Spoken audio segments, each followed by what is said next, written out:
freqüència modulada.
Bon dia, salam aleikum.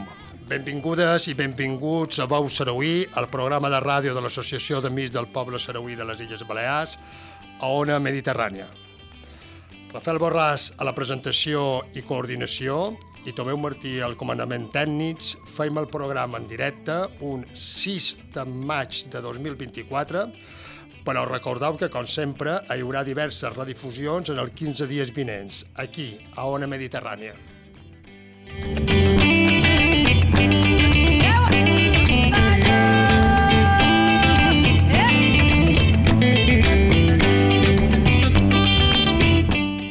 Avui serà un programa que hauré de demanar disculpa per diverses errades. La primera, he dit que avui és 6 de maig i, evidentment, és 6 de juny. Però, bueno, començam amb una entrevista que, per molt de l'apretadíssima agenda del protagonista, enregistràvem fa uns dies. I aquí ve la segona rectificació, perquè, com se sol dir, qui té boca s'equivoca i qui botxerra quan s'equivoca rectifica. El nom de l'entrevistat és Carlos Martín Beristain, però no sé per què, no sé què pensava quan feia l'entrevista. En dues ocasions, durant la conversa, li dic Paco. Mil disculpes. No és en Paco, és en Carlos. Bé, començam i així el programa.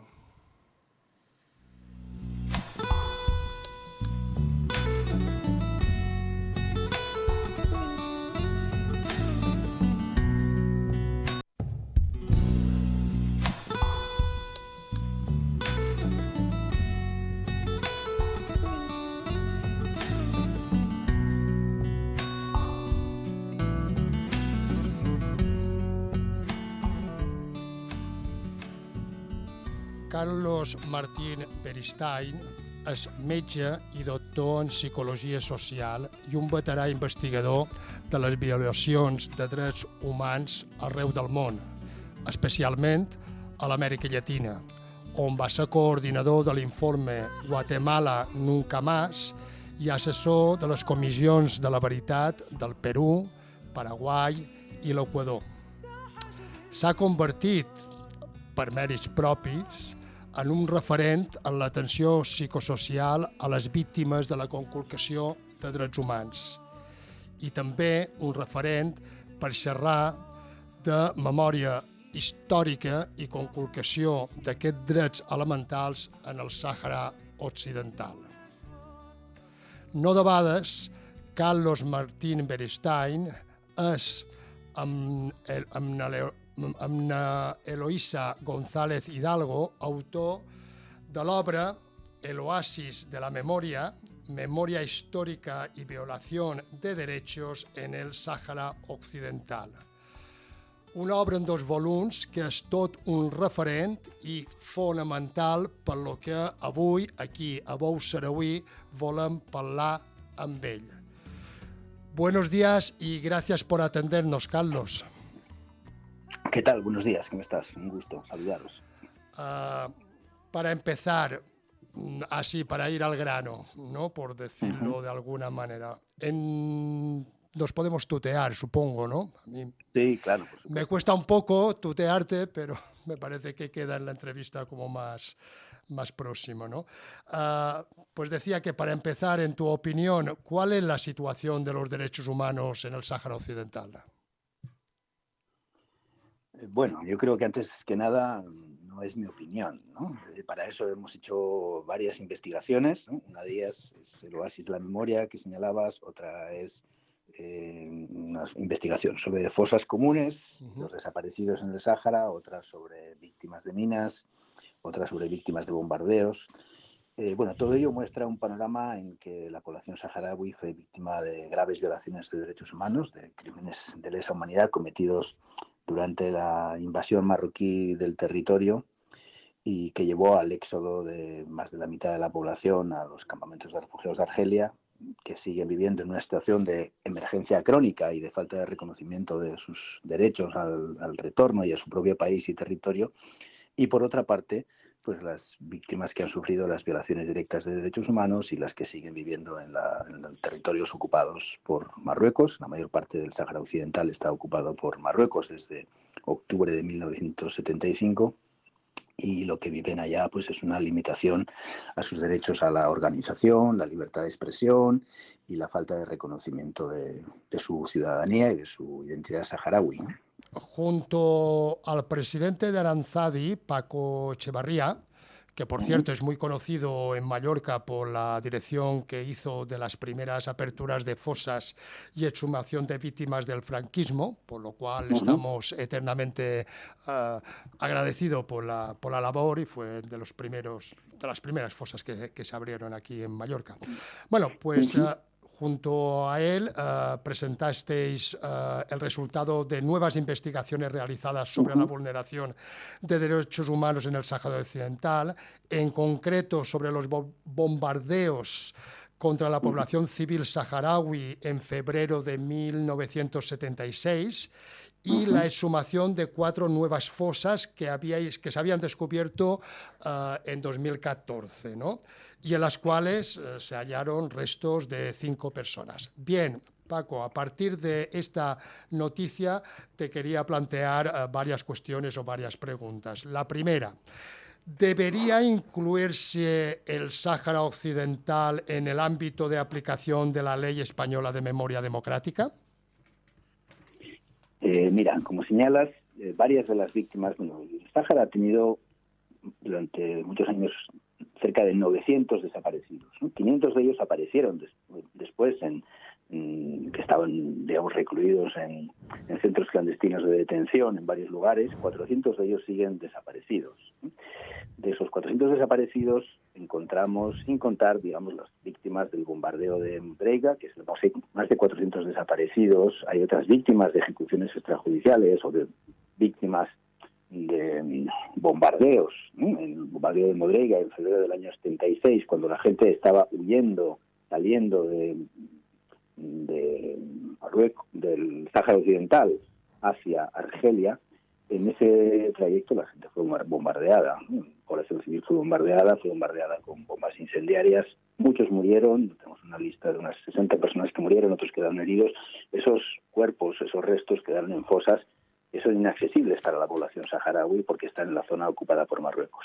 Claro. Después, como estábamos investigando el destino posible de los desaparecidos, un pastor encontró unos restos óseos en una zona minada muy cerca del muro construido por Marruecos. La Asociación de Familiares de Desaparecidos nos llamó, fuimos a hacer la investigación con un equipo de Aranzadi, como señalabas, dirigido por Paco Echevarría y por Lourdes Sarrasti, y nos encontramos allí con 2 fosas con los restos de 8 personas, ¿no? Esos restos de 8 personas tenían todavía su ropa, sus utensilios, y tenían 2 carnets de identidad, ¿no?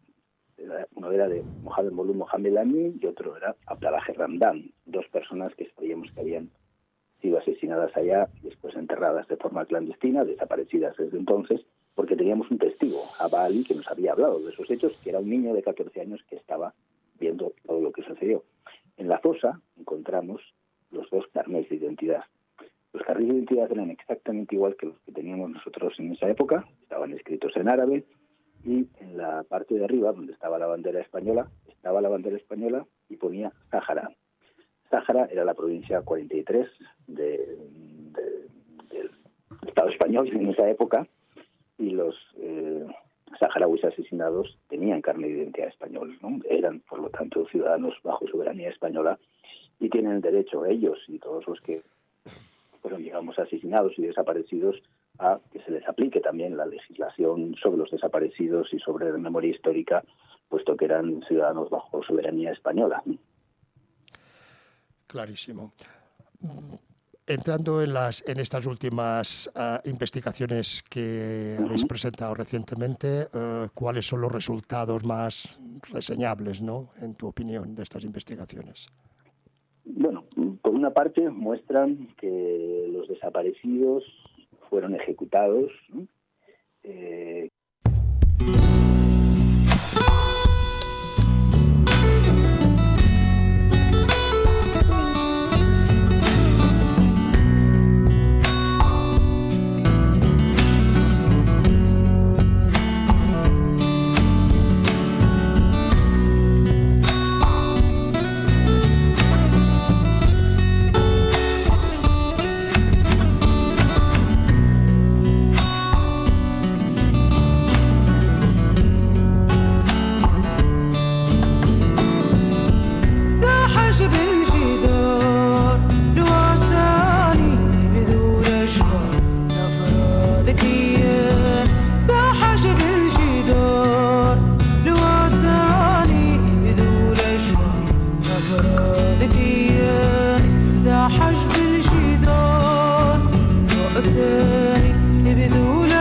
La mayor parte de ellos, ¿no? Tenemos las causas de muerte, fueron ejecutados con disparos, ¿no? También encontramos algunas otras personas que murieron en la huida, ¿no?, que tuvieron que ser dejadas en la huida y murieron después y fueron enterradas por los propios saharauis en medio de una emergencia y unas condiciones de peligrosidad y de bombardeo que estaba sufriendo la población civil. Y también tenemos otras evidencias, ¿no?, porque una es la evidencia que tiene que ver con la identidad de esas personas, con las causas de muerte, con la identidad con la identificación de lo que sucedió, de los hechos, pero también lo que hemos visto ha sido una respuesta de Marruecos que no responde a la realidad, ¿no? Por ejemplo, de esos 8 primeros casos, 2 de ellos niños asesinados, ¿no?, que encontramos en las primeras fosas, el Reino de Marruecos, de alguno de ellos, dijo, incluso después de haber encontrado los restos, dijo que estaban en los campamentos de refugiados saharauis que habían sobrevivido y que otros que habían muerto en un enfrentamiento con el Polisario, ¿no? Eso lo había dicho también anteriormente, pero incluso lo siguió manteniendo después, cuando teníamos las pruebas, el testimonio del testigo, las pruebas directas de cómo fueron asesinados, con las pruebas osteológicas, las pruebas de ADN, el análisis de la documentación y de los testimonios de los sobrevivientes. Y lo que eso muestra es que se ha seguido mintiendo sobre el destino de los desaparecidos, ¿no? Tenemos otros casos que no hemos podido encontrar los restos, que no hemos podido hacer las exhumaciones porque están en lugares que están ahora bajo control del Reino de Marruecos, en la zona ocupada. Sabemos de otros lugares donde hay fosas comunes y no sabemos si esos restos han sido removidos, han sido sacados, ¿no?, o si permanecen donde sabemos que sí están, ¿no? Pero, digamos, eso muestra un patrón, no solamente de las ejecuciones que se dieron de estas personas, que no murieron en enfrentamiento, sino fueron ejecutadas cuando estaban siendo detenidas, y muchas de ellas eran población civil, no eran miembros del Polisario ni de la guerrilla para nada. Y por otra parte, cómo se sigue ocultando la verdad de lo sucedido. Por eso el derecho a la verdad es un derecho que sigue pisoteándose, que sigue conculcándose en el caso del Sáhara o de los desaparecidos. Por eso llevamos muchas de esas denuncias y evidencias también al sistema de Naciones Unidas, al grupo de trabajo de de Desaparición Forzada, al Comité de Desaparición Forzada de Naciones Unidas, para que exijan una respuesta a Marruecos sobre la verdad de los hechos y un respeto a los derechos de las víctimas, ¿no? Te quería preguntar si estas investigaciones que habéis presentado últimamente y estos hallazgos, hay precedentes, ¿no?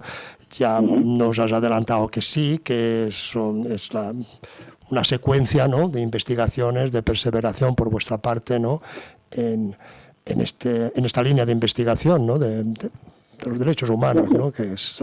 Pero son los primeros desaparecidos saharauis identificados. De otros tenemos referencia de dónde pueden estar, pero no hemos podido hacer las exhumaciones, identificar los restos y devolvérselos a los familiares. En este caso pudimos hacer todo el proceso.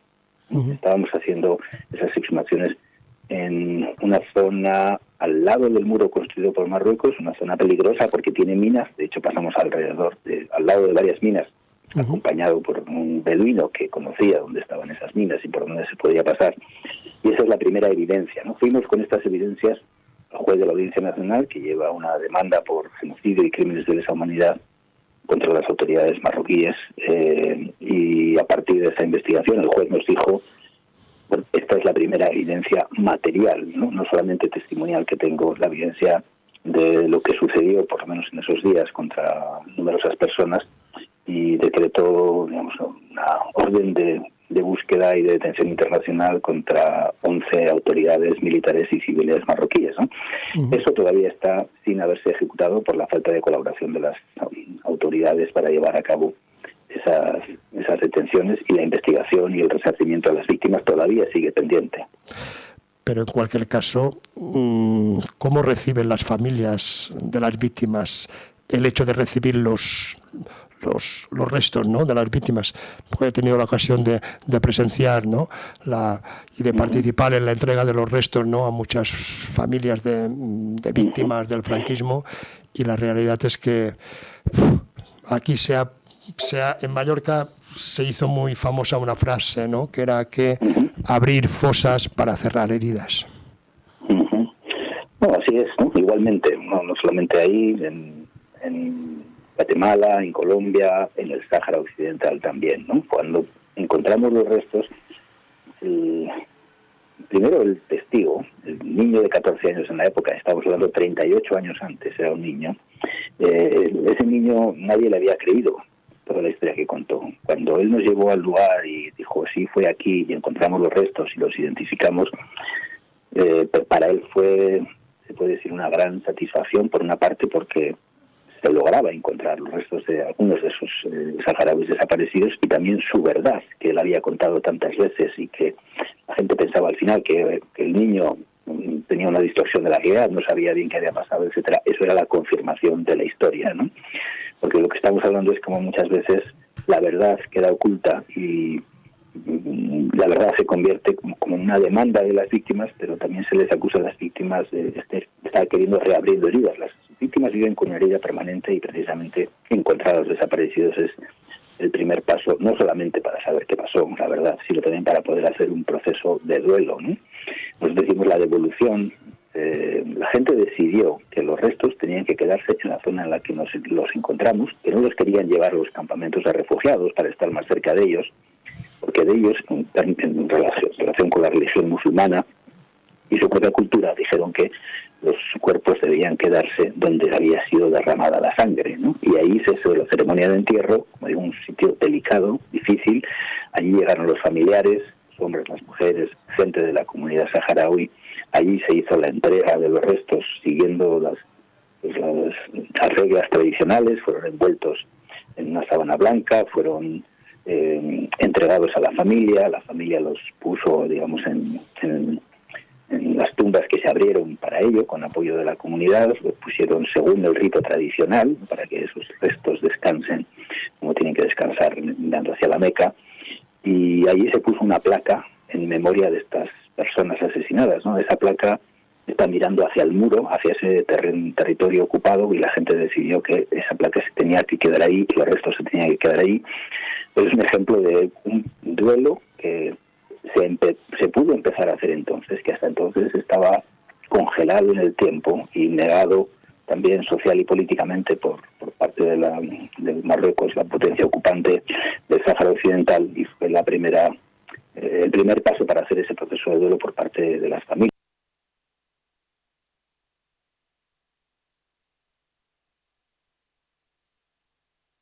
Los restos y de devolvérselos a los familiares. En este caso pudimos hacer todo el proceso.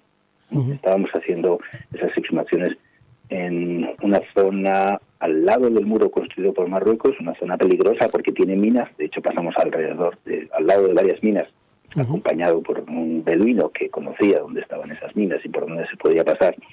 Y esa es la primera evidencia, ¿no? Fuimos con estas evidencias al juez de la Audiencia Nacional, que lleva una demanda por genocidio y crímenes de lesa humanidad contra las autoridades marroquíes, y a partir de esa investigación el juez nos dijo: bueno, esta es la primera evidencia material, ¿no? solamente testimonial, que tengo, la evidencia de lo que sucedió, por lo menos en esos días, contra numerosas personas, y decretó, digamos, una orden de búsqueda y de detención internacional contra 11 autoridades militares y civiles marroquíes, ¿no? Eso todavía está sin haberse ejecutado por la falta de colaboración de las autoridades para llevar a cabo esas detenciones, y la investigación y el resarcimiento a las víctimas todavía sigue pendiente.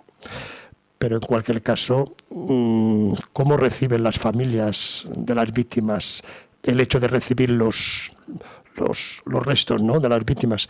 Porque he tenido la ocasión de presenciar, ¿no?, y de participar en la entrega de los restos, ¿no?, a muchas familias de víctimas del franquismo, y la realidad es que aquí en Mallorca se hizo muy famosa una frase, ¿no?, que era que abrir fosas para cerrar heridas. No, así es, ¿no? Igualmente, no solamente ahí, en Guatemala, en Colombia, en el Sáhara Occidental también, ¿no? Cuando encontramos los restos,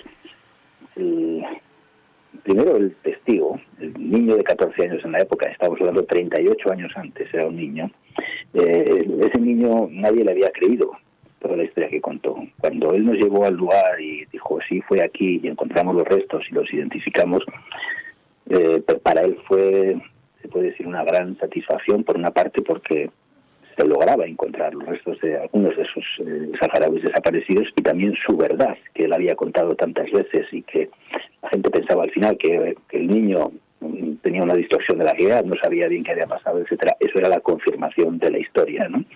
Porque lo que estamos hablando es como muchas veces la verdad queda oculta, y la verdad se convierte como en una demanda de las víctimas, pero también se les acusa a las víctimas de estar queriendo reabrir heridas. Las víctimas viven con una herida permanente, y precisamente encontrar a los desaparecidos es el primer paso, no solamente para saber qué pasó, la verdad, sino también para poder hacer un proceso de duelo, ¿no? Nos decimos la devolución. La gente decidió que los restos tenían que quedarse en la zona en la que los encontramos, que no los querían llevar a los campamentos de refugiados para estar más cerca de ellos, porque de ellos, en relación con la religión musulmana y su propia cultura, dijeron que los cuerpos debían quedarse donde había sido derramada la sangre, ¿no? Y ahí se hizo la ceremonia de entierro, como digo, un sitio delicado, difícil. Allí llegaron los familiares, los hombres, las mujeres, gente de la comunidad saharaui.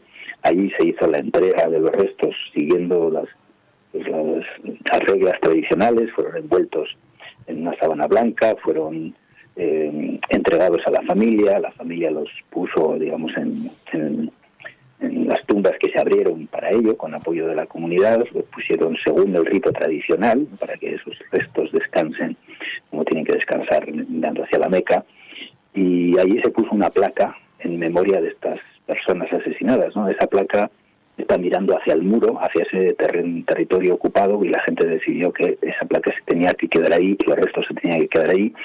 Pero es un ejemplo de un duelo que se pudo empezar a hacer entonces, que hasta entonces estaba congelado en el tiempo y negado también social y políticamente por parte de Marruecos, la potencia ocupante del Sáhara Occidental, y fue el primer paso para hacer ese proceso de duelo por parte de las familias, y eso es muy importante como parte de esa recuperación, ¿no?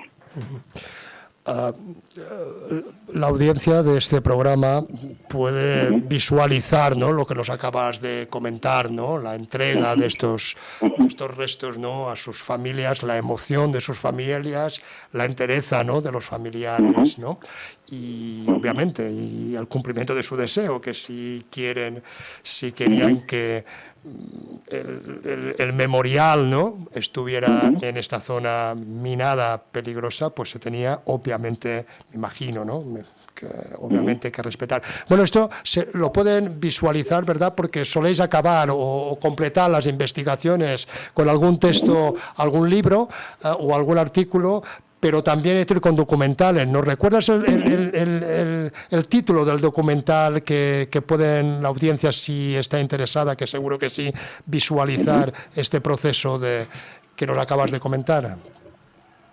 Sí, mira, hay 2 libros que hicimos sobre esta experiencia. Uno se llama Meheris, M-E-H-E-R-I-S, Meheris, que ese es el lugar, Meheris, la esperanza posible, y otro que se llama Saber al fin, ¿no?, que describe, digamos, el proceso de devolución de los restos y otras cosas que encontramos después, ¿no? Y después hicimos un documental que tiene 2 partes también, que se llama La semilla de la verdad, ¿no? Ahí se describe como si alguien que viniera con nosotros, porque ese documental no está grabado después de haber hecho la exhumación, está hecho en el momento en el que hacíamos todas las cosas, no hay ninguna representación de la realidad. La cámara va siguiendo lo que nos está pasando en el momento en el que estamos haciendo la investigación y el descubrimiento de las fosas, el momento también de nuestra sorpresa, también del impacto en las familias, ¿no? Eso produce un choque, obviamente, en las familias. Es algo que han estado esperando durante mucho tiempo, y La semilla de la verdad cuenta esa historia como quien pueda visualizarlo, como si nos estuviera acompañando en el momento real cuando estábamos haciendo la investigación, y lo que supuso también para nosotros y los familiares, ¿no? Sí, sí. Muy recomendable los libros que acabas de mencionar, y también este documental, porque pone un poco la carne de gallina y es fácil que se salte alguna lágrima. Por cierto, Paco, tenemos que ir acabando, tenemos algunos minutos aún, pero te quería comentar que el domingo 2 de junio en Mallorca se produjo una gran concentración, una gran movilización contra el pacto entre PP y Vox de derogación de la Ley de Memoria Democrática de las Islas Baleares. No quieren derogar la de fosas, pero sí la de méritos y reconocimiento a las víctimas del franquismo, que es la Ley de Memoria Democrática de las Islas Baleares. Es decir, no vamos a parar a decir las exhumaciones que ya están en marcha en algunos casos, pero esto lo digo yo, no lo dice el gobierno de aquí de Baleares, pero que sean exhumadas, entregadas a sus familiares, pero con las menos eco posible, ¿vale? No vayamos a hacer. Bueno, entonces te quería preguntar, como experto en la materia, ¿qué opinas sobre esta deriva de negación, ¿no?, del derecho a la memoria y del reconocimiento de méritos que tienen estas víctimas, ¿no?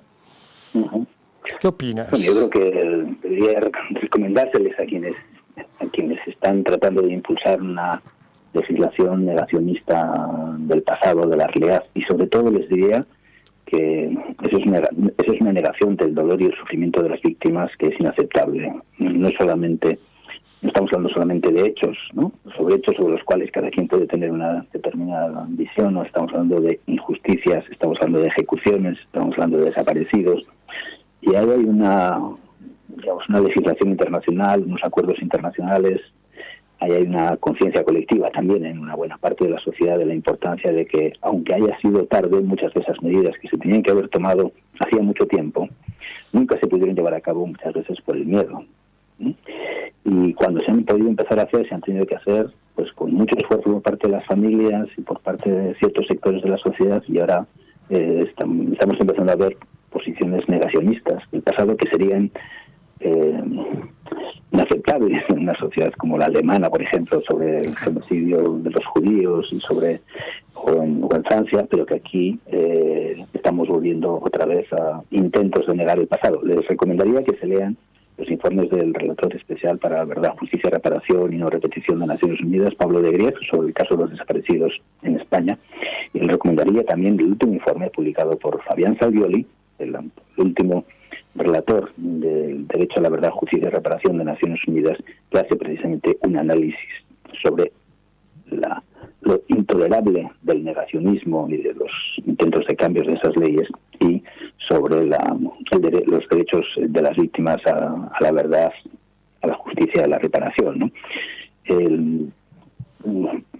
Suprimir, digamos, el marco social de reconocimiento, o tratar de cambiar el marco social de reconocimiento para las víctimas con discursos que niegan sus derechos o que niegan la verdad de lo sucedido, es la peor opción posible, es la peor receta, y va en sentido contrario a lo que significa cualquier intento de reconstrucción del tejido social y también de la construcción de la democracia. Bé, doncs aquesta és una conversació amb en Carlos Martín Beristain, pero tenemos que ir acabando. Pero antes, si quieres añadir alguna cosa, el micro es tuyo. Bueno, yo añadiría que estamos hablando del caso del Sáhara, ¿no? Como el caso de otros muchos países que han tenido y siguen teniendo desaparecidos, ¿no? El delito de la desaparición forzada es un crimen permanente, según el derecho internacional de los derechos humanos. No se acaba hasta que se encuentran los restos, se sabe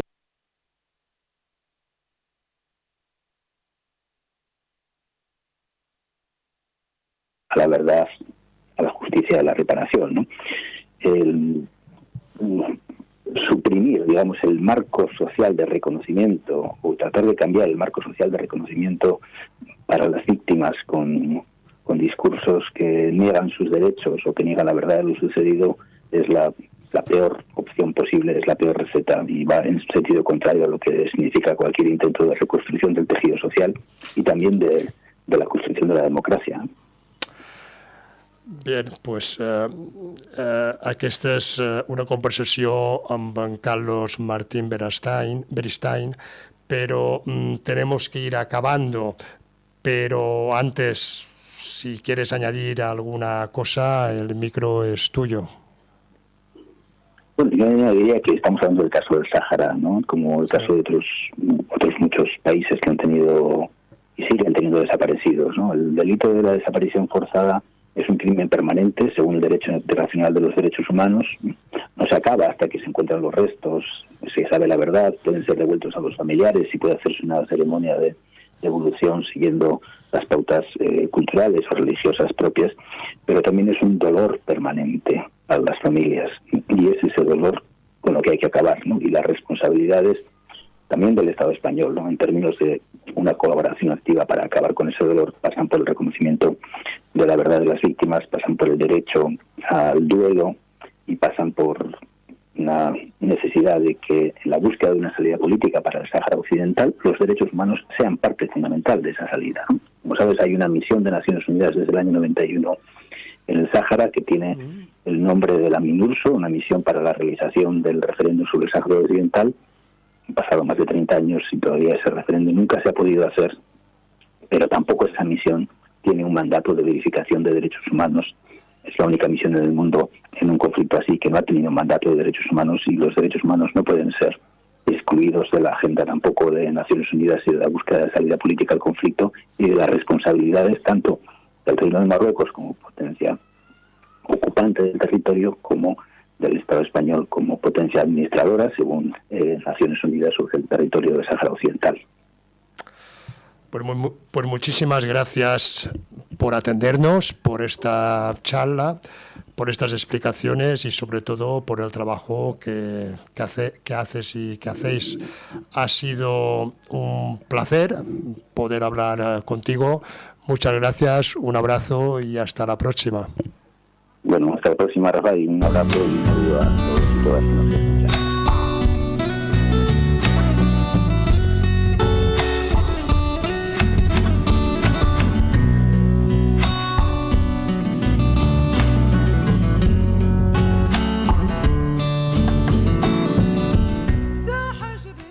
Amb el resum de notícies que Núria Perea ens prepara i presenta a cada programa, seguim el Bou Sarauí d'avui.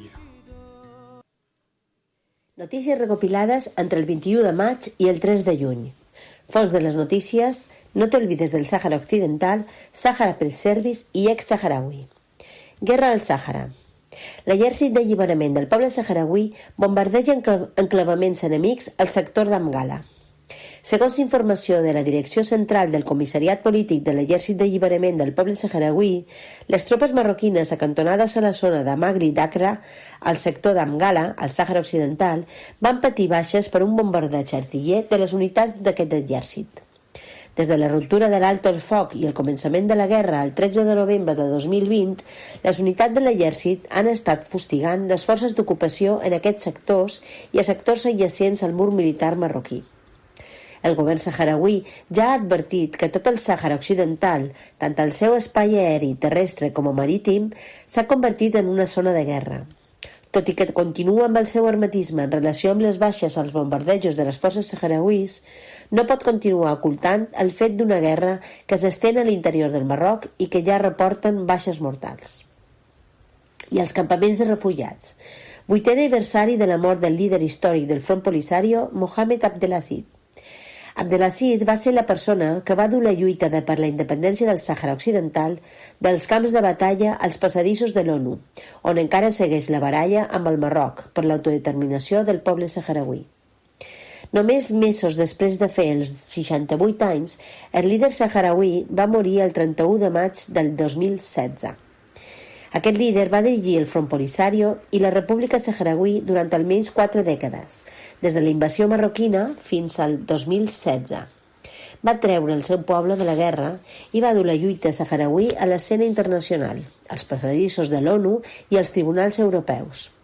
Era un home pragmàtic que va saber dirigir la causa del seu poble en els moments difícils de la seva lluita.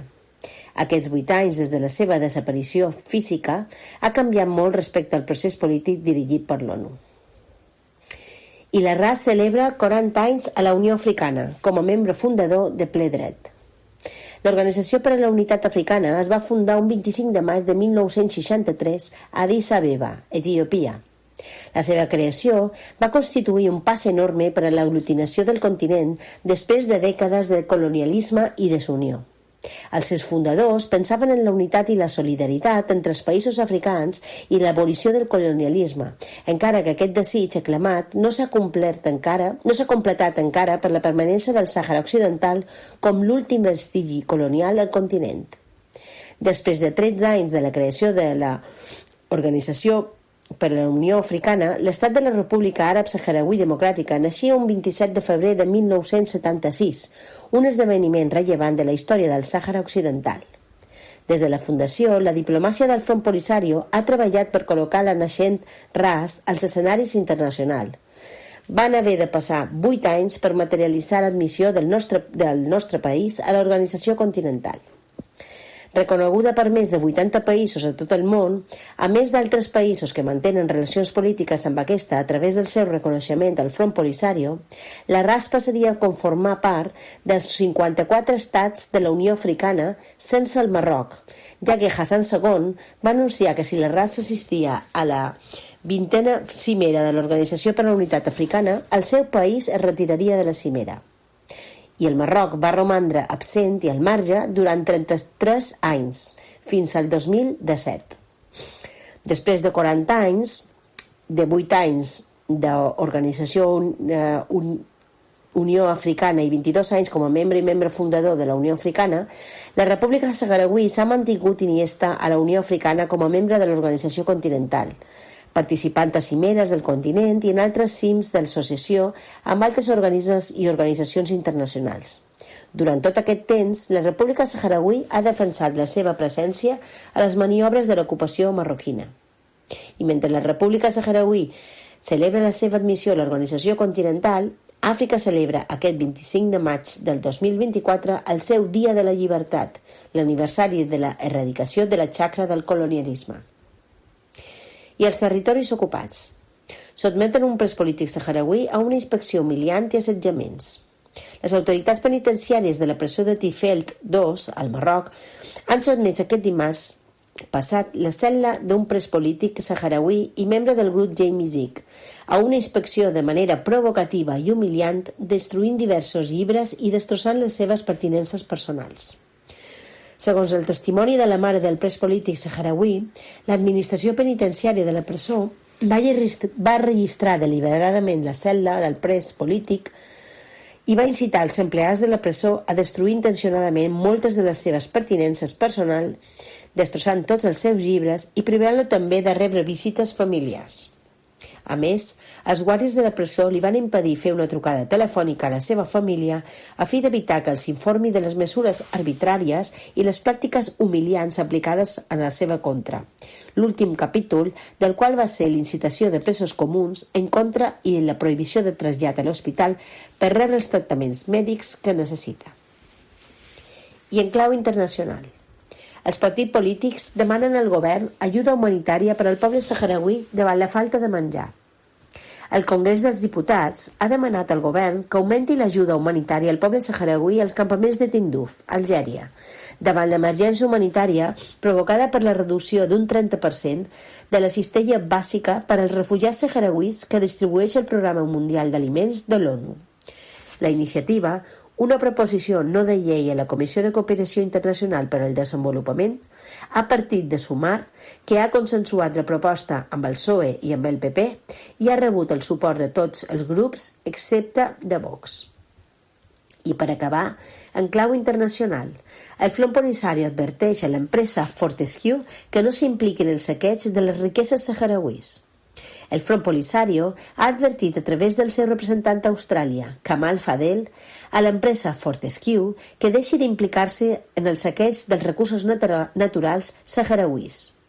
En una llarga entrevista concedida al conegut lloc web australià news.com, el diplomàtic saharauí va expressar la posició de rebuig del Front Polisario a l'empresa Fortescue, propietat del famós empresari multimilionari John Andrew Henry Forrest, d'invertir al Marroc, perquè perpetua una ocupació brutal que viola els drets del poble saharauí i brinden oportunitats per armar l'exèrcit marroquí i reforcen així un fet consumat que el Marroc vol imposar per la força. Així, va criticar el projecte conjunt celebrat per l'empresa australiana amb l'oficina marroquina de fosfats per produir fertilitzants verds, considerant-ho un acte que soscava el procés de pau de l'ONU i perllonga el patiment del poble saharauí. Moltes gràcies, Núria. Mireu, audiència, repassant els programes de Bou Saruí d'aquesta temporada 2023-2024, hi ha una autocrítica a fer. Han sonat molt poques cançons en català. Ho corregim un poc escoltant el tema precisament que es titula Sàhara del grup berguedà Brahms. Crema la pell dalt del camell camí de la llum, un sol rabiut i un món d'un sec rotund. Un sol immur barra el futur de la vida i del camí. 100.000 soldats m'apunten ara a mi. Cremen el cor la trista sort dels nòmades del desert. Crema la sang el cruel engany sofert. Ni el vent no mou mai res de nou al Sàhara Occidental. Tot és incert, tot és provisional. En un rellotge de sorra viu el poble saharià. Ho arrenquem aviat a córrer, el temps ens engolirà. Germans, lliguem-nos els turbants, que ara com abans cal tornar al combat. Tornar, fugir d'aquest no-res, recuperar els camins, alçar-nos un cop més.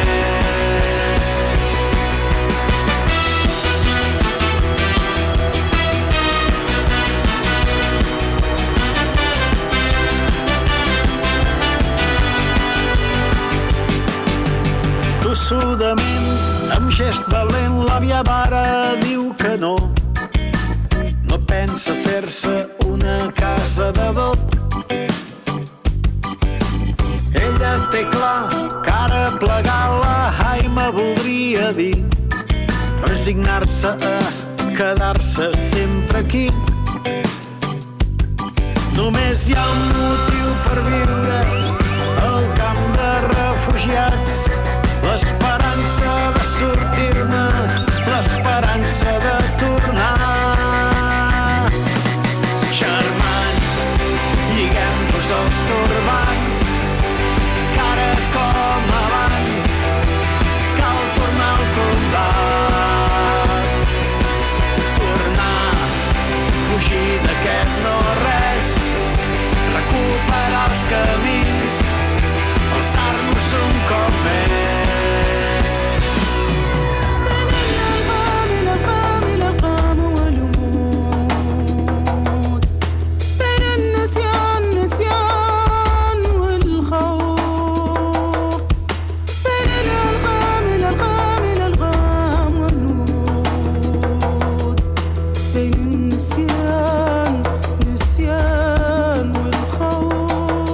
Entre mines i promeses, entre amnèsies i neguit, reixes d'horitzons d'arena, res permès, res prohibit, i una fila de Land Rovers encarats cap a ponent, un xofer mirant els altres per saber si és el moment.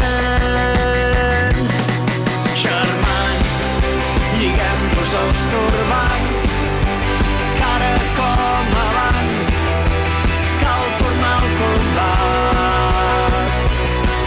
Tornar, fugir d'aquest no-res, recuperar els camins, alçar-nos un cop més.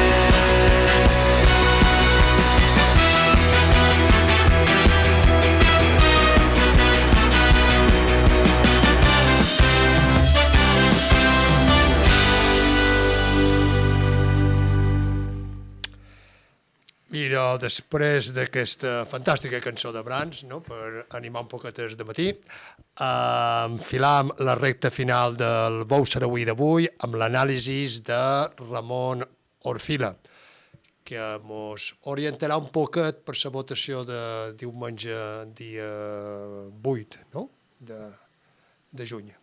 No, dia 9, perdoneu. Diumenge dia 9. De maig permeten un petit anàlisi de la política que els diferents partits i coalicions mantenen respecte de la qüestió saharaui.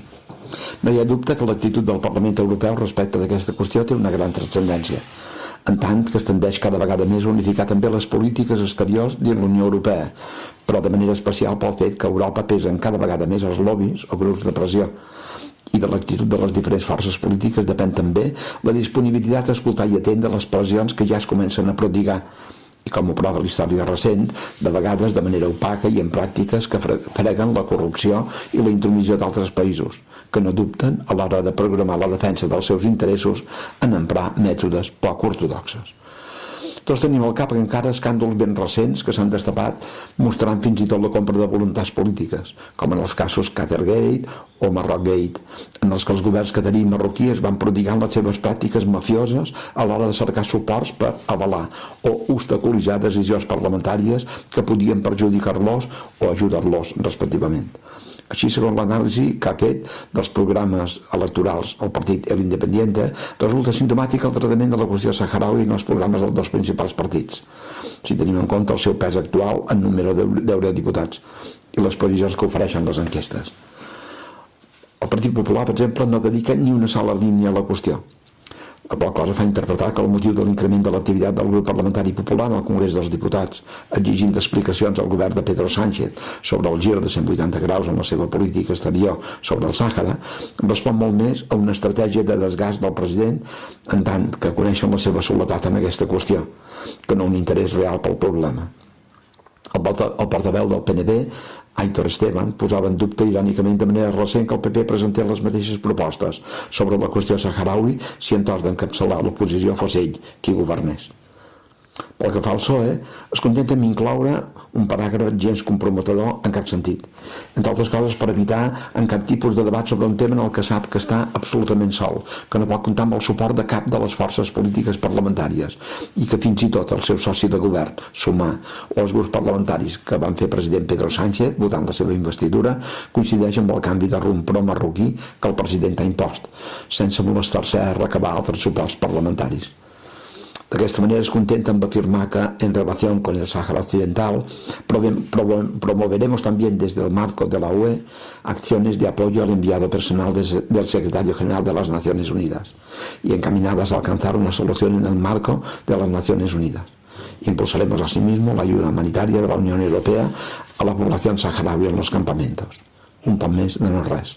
Si tenim en compte que fins fa ben poc el PSOE recollia la defensa del dret d'autodeterminació del programa saharaui en els seus programes electorals, i de manera especial pel fet que mai s'han atrevit a explicar de manera oberta i radical el gir que ha duit Pedro Sánchez a entregar-se de manera incondicional a les tesis sobre la marroquinitat del Sàhara.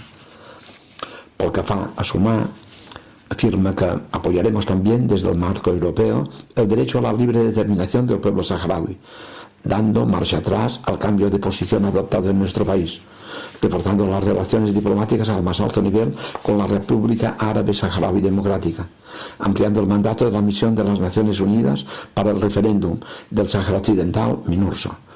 Todo ello basándonos en las sentencias del Tribunal de Justicia de la Unión Europea sobre recursos naturales, las resoluciones del Consejo de Seguridad de la ONU para una solución justa, pacífica y duradera mediante referéndum y los procesos de diálogo impulsados por el enviado especial del Secretario General de las Naciones Unidas. El mateix succeeix en Podemos, que diu: la Unión Europea no puede permitir que España, potencia administradora del Sáhara Occidental según las Naciones Unidas, se pliegue a la decisión unilateral de Pedro Sánchez de respaldar el plan de ocupación de Marruecos. En este sentido, apoyaremos con acciones concretas el derecho a la libre determinación del pueblo saharaui y la celebración de un referéndum con la base jurídica de las sentencias del Tribunal de Justicia de la UE sobre recursos naturales, las resoluciones del Consejo de Seguridad de la ONU para una solución justa y pacífica mediante referéndum y los procesos de diálogo impulsados por el enviado especial, así como las resoluciones de la Unión Africana.